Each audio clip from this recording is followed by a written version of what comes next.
Today is October 23rd, 2021, and I'm fortunate to be sitting here with the outstanding author of the Sleep book series, Robert Paul.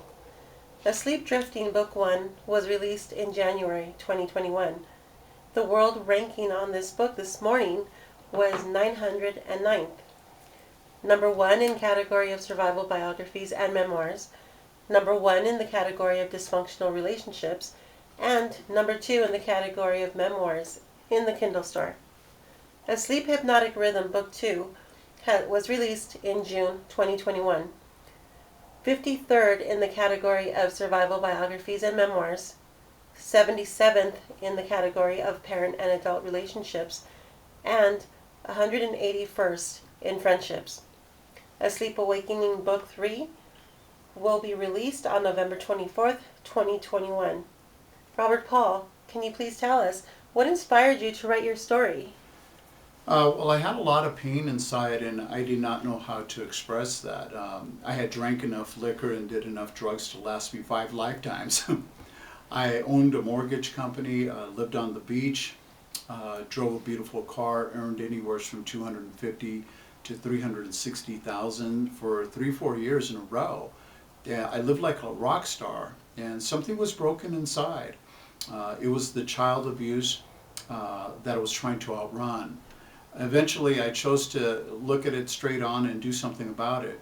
The process took me about 6 years from the time I had stopped drinking and doing drugs to sitting down and taking an honest look, an honest evaluation of my life to writing the book 1 through 3. The good news is that the story is still being written, and I now have the narrative and could be an example for what others can do. Child abuse. Yeah, boy, it's a complex explanation as to why a parent would abuse and in some cases kill their own child. It's a hard line to draw between being a victim and you consciously choosing bad behavior. When it comes to quote unquote, being the victim versus, now I'm being a predator. So that's kind of that.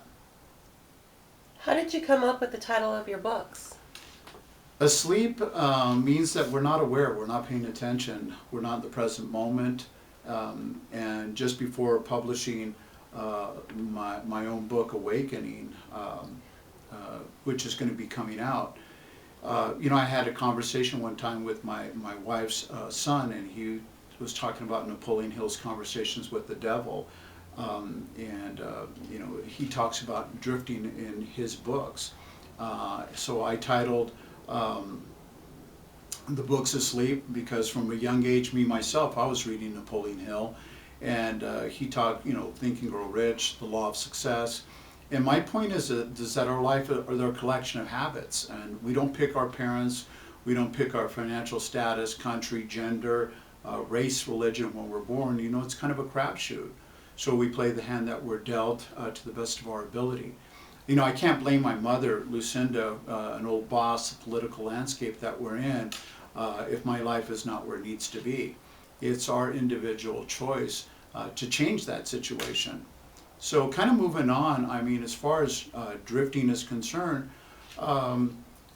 drifting without aim or purpose, it's about habits and learned behavior, environment that you're surrounding, the illusions of fun, addictions. So drifting, like Napoleon Hill said, he said, without aim or purpose is the first cause of failure. We drift because we are asleep. So book 2, Hypnotic Rhythm, it's the same thing, different day type of stuff, in either the positive or the negative. Napoleon Hill wrote, any impulsive thought that the mind repeats over and over through habit forms an organized rhythm. And rhythm is the last stage of that particular habit. So for book 3, Awakening, running my own life or to continue to stay asleep, those are choices. I run my life or I continue to ignore things that are pretty obvious in front of me. So we either die in dignity or we die in disgrace. It's just one of those two choices. So choosing to live an authentic life, making conscious choices, otherwise we find out that our ineffective habits have become stronger than our mind is to kind of reverse all the damage that the drifting has caused. And turning a blind eye to the obvious only shortchanges ourselves and others from being truly great. So there is a point that a drifting mind will join the other 98% of those who end up in the terrible clutches of hypnotic rhythm, you know. Then it's almost impossible to wake up from that doldrum. It's that simple. That's powerful. Who influenced you in your life? My grandmother and my Aunt Betty. I mean, they early on, since I had like this conscious, you know, I think being a little kid, you know, my grandmother and Aunt Betty were really like, you know, how could you remember stuff when you were like 2 years old with clarity? And I think I just started seeing the early signs of my mom's abuse. So naturally, I think it's in our DNA, we gravitate toward love and approval and affection. So my grandmother and Aunt Betty were just huge in that whole thing. They showed me love because we live in an insane world that causes us to act insanely. And, you know, we have to practice common sense. And that's what my grandmother and my Aunt Betty did. And they showed me a lot of love. What would you say to those that don't have that type of influence in their life? I would have to say that we're our own creative force. You know, we're born out of this universe of intelligence. And in that intelligence is creativity. That's the fountain of our life, the passion that we have, the love, you know, something as far as like, you know, the laughter that we have, our friendships, you know, happiness. We are constantly trying to renew those things because it's based on love. And because of that, we have that passion. And so moving on in life, we're going through this thing of this journey, and you know, we acquire wisdom. And with that wisdom, you know, we have this sense of dreaming and creating prosperity constantly. It's this circle that we're going through all the time. So the inspiration is always inside of us. You know, on a good day, I could type 35 words a minute. And I've written 3 books, you know, best-selling books. It's kind of crazy, right? It says a lot about creativity. And God has blessed us with creativity, you know, which is unlimited gift. I have a catalog of music, and I didn't know shit about music. I mean, I played the trumpet in junior high.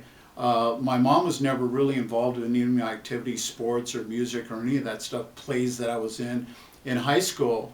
And I didn't let that drag me down because the creativity always drove me.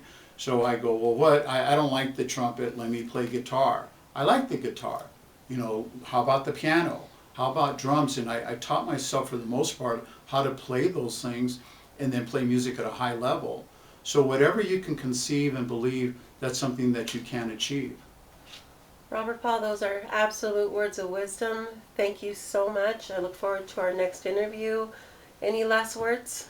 Yes, you know, whoever's watching this, I just want to tell you that it just comes down to one of the things that I've read before. It says, you know, you either die in dignity or you die in disgrace. So it is up to us. It's our responsibility as us being spiritual beings having a human experience to live with dignity. Whatever your concept of dignity is, then you go for it all with everything that you have, and you could achieve happiness. You could achieve overcoming any type of obstacle that has happened in your life in the negative, and then turn it into a positive. So I just have to tell you guys is just be blessed and be great. Thank you so much, Robert Paul. You're welcome.